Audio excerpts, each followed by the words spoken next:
When my hair looks like this, you know we're about to get stuff done. My husband took my daughter. I have the whole house to myself for 2 hours. We are about to do a whole house declutter. I'm gonna take you along with me. We're gonna chat minimalism, kids' toys, clothes, how I prevent clutter creep, and hopefully some motivation for those of you that know you've been wanting to declutter. Do it with me. I'm glad you're here. First, we're gonna make a snack. If it's ever a question between to make a snack or not make a snack, the answer is to make a snack.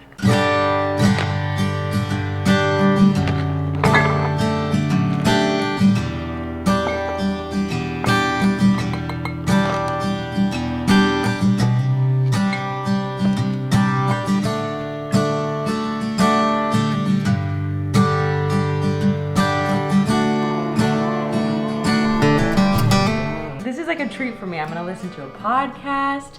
We're gonna hang out. You're gonna declutter with me. I'm feeling excited. I do not have a fancy system of decluttering. I have one bag for donate and one bag for trash. I don't have a fancy box. I don't have a fancy timeline. I just take it one space at a time. All right, so let's talk minimalism. Mistakes I made, things that I've learned on my journey, where to get started. I remember reading The Minimalist Home and just seeing like where I wanted my home to be, how I wanted to feel, this idea of a calm and uncluttered space that was peaceful, easier to clean, easier to manage. At the time, I was an overwhelmed new mom. We had way too much stuff. I had even less time to manage it than before. And I just feel like the hardest part was getting started. You see where you want to be, you see where you want your home to be, and you see all the barriers to getting there. But start in a small area that gives easy win. For some others, it's like a junk drawer, a hallway closet. Take the task head on and focus on that small space. At the time when I did my declutter, I had organized certain things that I didn't know if I should get rid of. Like there were certain plugs, there were certain things, wires. That was over 6 months ago, and this bag has not been touched. Obviously, this is not always the case, but what this tells me is that I can go through this again and probably be a lot stricter about what I'm decluttering. And that can go for clothes. I don't think there's anything wrong with like, get rid of pile, a maybe pile, and a keep pile. Maybe you need to keep some clothes for another season, the back of the closet, and just see, do you find yourself reaching for them? Do you find yourself missing them? If you don't, and you go to the next season, you go, wow, I literally went that entire season. I did not touch those clothes. That's probably a sign that you are better without them. It was actually an extremely slow process. It took me about 3 full months to go through my entire house top to bottom. Not only was it more laborsome, like it was a lot more work, it was also emotionally pretty draining. And this is a thing I mentioned about minimalism that I think is important to take into account. It is not just about your stuff. And I think this is an easy concept to get, right? Because think about the show like Hoarders. These people, it's never just about their stuff. It's about their wounds, traumas, hurts, pains, suppressed emotions, the attachments they have to these things. And when you go through your stuff, that's what you're confronting. At least that was what it was like for me. I didn't even plan for it to be that way. It started as a journey of just feeling like I'm overwhelmed. I need my house to feel a lot less chaotic and easier to manage. But what ended up happening is that it was extremely therapeutic for me. Once you do that kind of initial methodical whole house work through, you do that hard work, and then you combine that with being more intentional about what's coming in, which we'll talk about in a second, the maintenance decluttering gets significantly easier. Like it has never been as hard as that initial one. You get momentum, you have less stuff, and even if you're imperfect about buying, which I still am, it's still a decreasing trajectory of what you are having to manage. I want to talk also about minimalism, marriage. I think that on YouTube, it's so easy for you to like see my YouTube channel or other people's and just assume we're just this minimalist couple and we're all, that my husband and I are on the same page about everything. My husband and I, we celebrated our 6th wedding anniversary literally last week. We've been together over 8 years. We have grown up together, it feels like. And we have made some really dumb relationship mistakes. And one of mine since the very beginning was often trying to just control I mean, I want to say force my perspectives, but ultimately it was controlling mechanisms. I could be very controlling in that I was trying to force my thinking on him. You know, I'm the researcher. I'm kind of often the one that's focused on self-growth or learning this new thing. And in the beginning, I could use it as like a weapon. Like, why can't you be into this like I am? Or why can't we both be on the same journey at the same time, on the same page? And it really is essentially a form of control, which I've talked about on this channel. And I had to learn that is such a different experience than approaching my partner, like approaching him honestly and vulnerably about what something is doing in my life, or if I'm needing him to like make changes for the sake of our family, approaching him in a way that communicates my needs clearly and in grace and love, invites him to be a part of the solution, if that makes sense. Came back to him when I was basically like, hey, I'm on this because it became extremely difficult for me to manage the house and it was causing me a lot of stress. And I would love if we could figure out a way to maybe make it more doable for you to have a little bit less clothing or an organization system, because I'm doing the majority of the laundry. I feel like the clothes that I'm cleaning are ending up on the floor because they're overflowing, XYZ. And when I framed it into like, can you help me? I have this need. My husband, who loves to support me and wants to always be on my team, was like, absolutely, I want to be a part of this solution. Trying to communicate to him and for us and each other in a way that is not blaming or causing defensiveness. That was a huge lesson for us. All right, that took the longest amount of time because that has not been deep decluttered in about a year. We're gonna go through the rest. We're gonna focus on some drawers.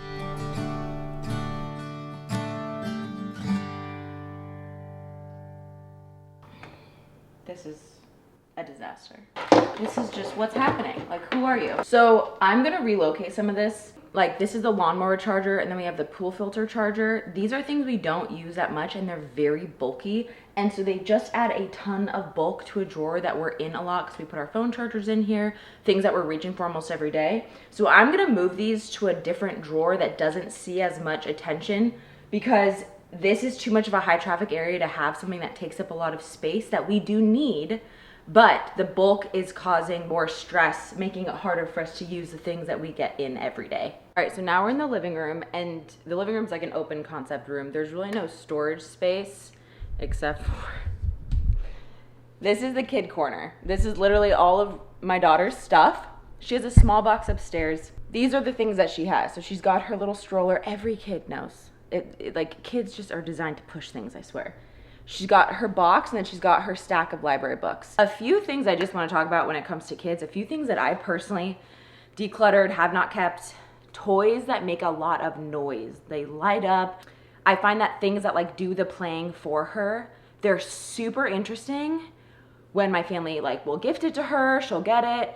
It was like she'd be all over it, and I'm not kidding, within the first day it loses its appeal because she can't exert any creativity on it. It's doing all the playing for her. And my philosophy when it comes to dealing with like your family giving gifts, there comes a certain point where, of course, I tend to be vocal about, I prefer, especially when she was a baby, like I prefer very simple wooden things, very minimal things. But sometimes family members are gonna get her things, and the joy of them giving it to her is so great.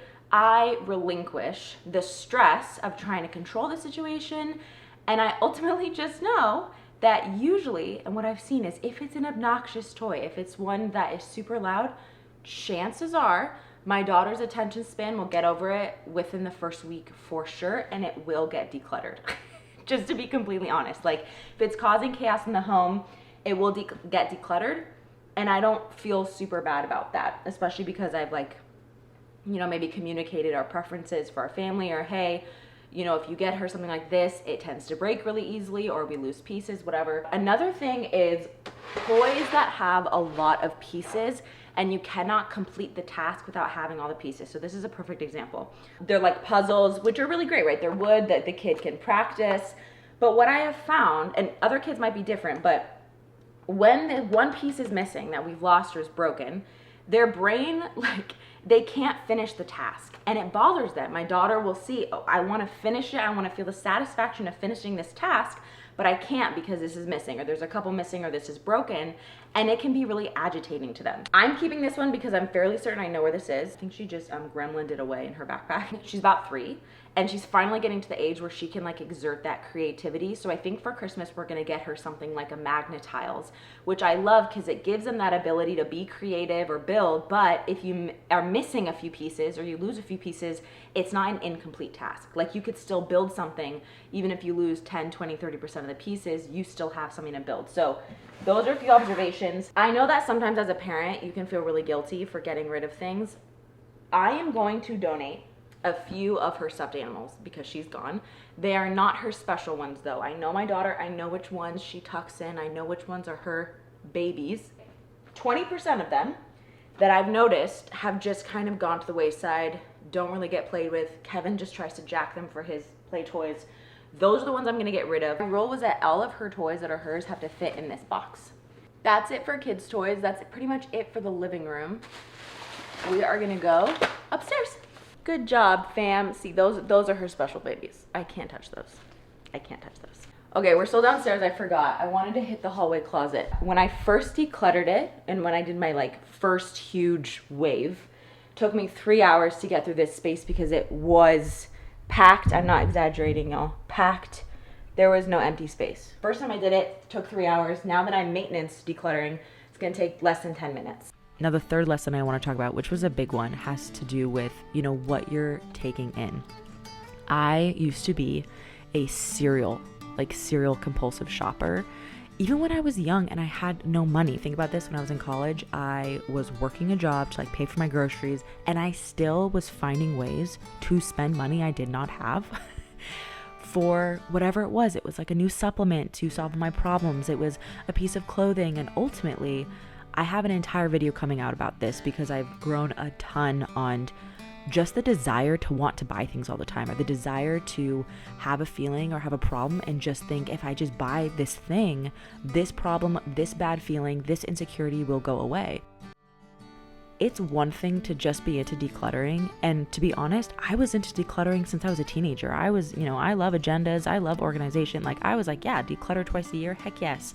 But I was constantly intaking things. And it's another thing to really be really introspective and honest about what you are consuming and your consuming habits, and asking yourself, why am I consuming the way that I am? A gigantic eyeshadow palette, of which I have not used since my sister lived with us. I'm fairly sure this is hers. So sis, if you're watching, I love you. I'm gonna throw this away.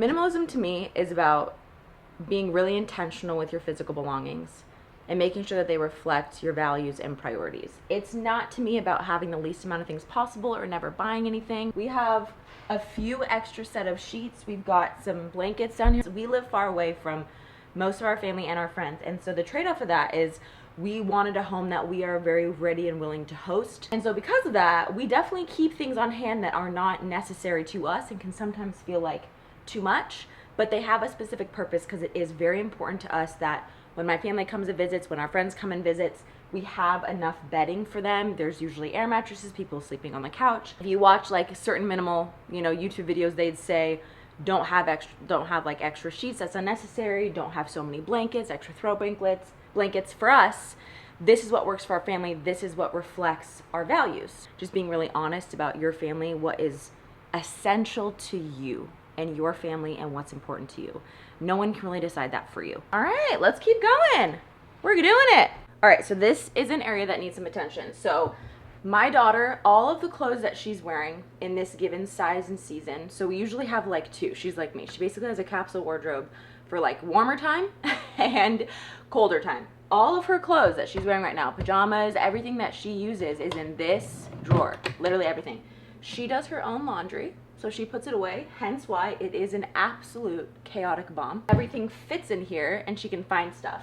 In the winter months, because there are things that are bulkier, like her jackets and sweaters, she will use this for socks and sweaters. I am going to go through her clothes and get rid of anything that seems like it's just small, unnecessary, get her down to the minimal. We just got a lot of sweet gifts from family that just love to get the baby girl in the family lots of dresses. So we're gonna go through, we're gonna see what she needs, what she doesn't need, what is not fitting. I don't know if it's just my toddler, but my toddler wears in her clothes. I let her wreck her clothes. I am not worried about trying to keep clothes.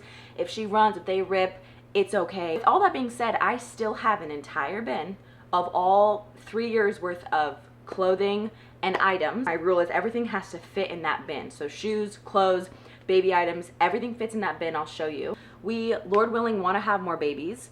And so I think that there's an element of I won't really go through it again until I'm actually pregnant, because you don't know, maybe you're gonna have a winter baby and you're gonna need 0 to 6 months of winter clothes.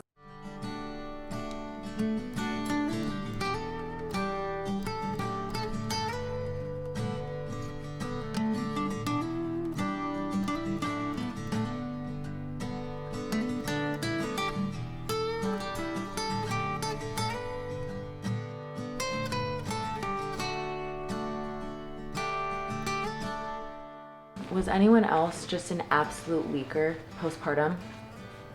I lived by these. Like, I was a geyser for the first 6 months postpartum. Sweet times! My girl's so big now.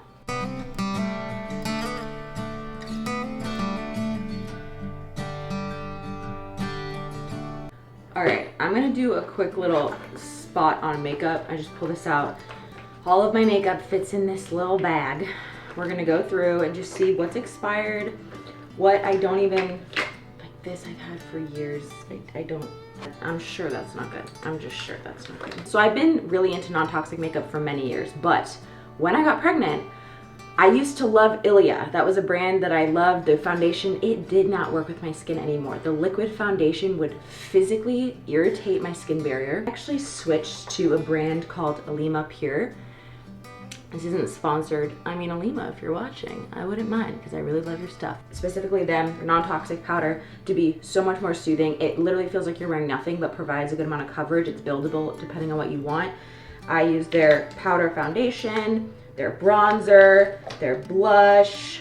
I love their stuff. I can get them, I'll link the ones that I like. You can get them on Amazon or through their site. Does not break me out at all. Does not irritate my skin barrier. Just really light, airy, beautiful makeup. All right, are y'all ready for the finale? We are going to the closet.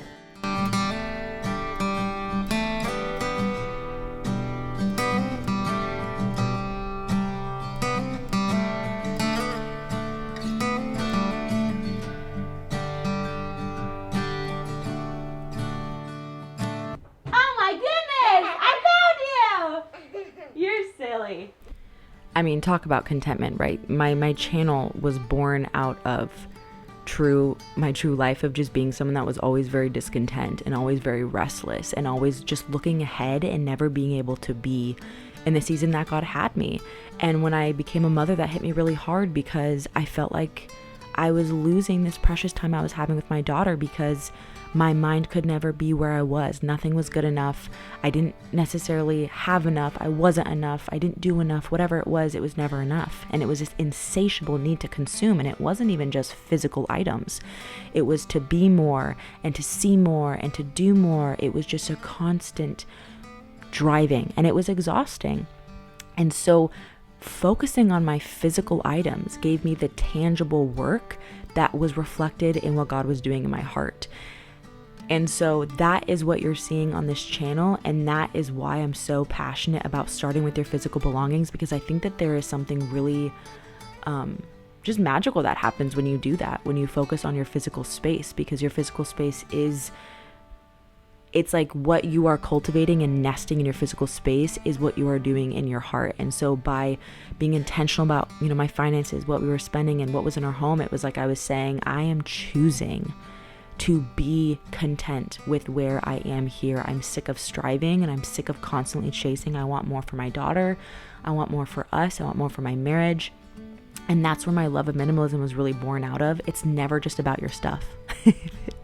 It's never just about your stuff, but it starts with your stuff. I think that's a really good entryway for most people. So if this is any encouragement to you, get a couple bags, go through your house, start with a single area. You can do this. I'm cheering you on.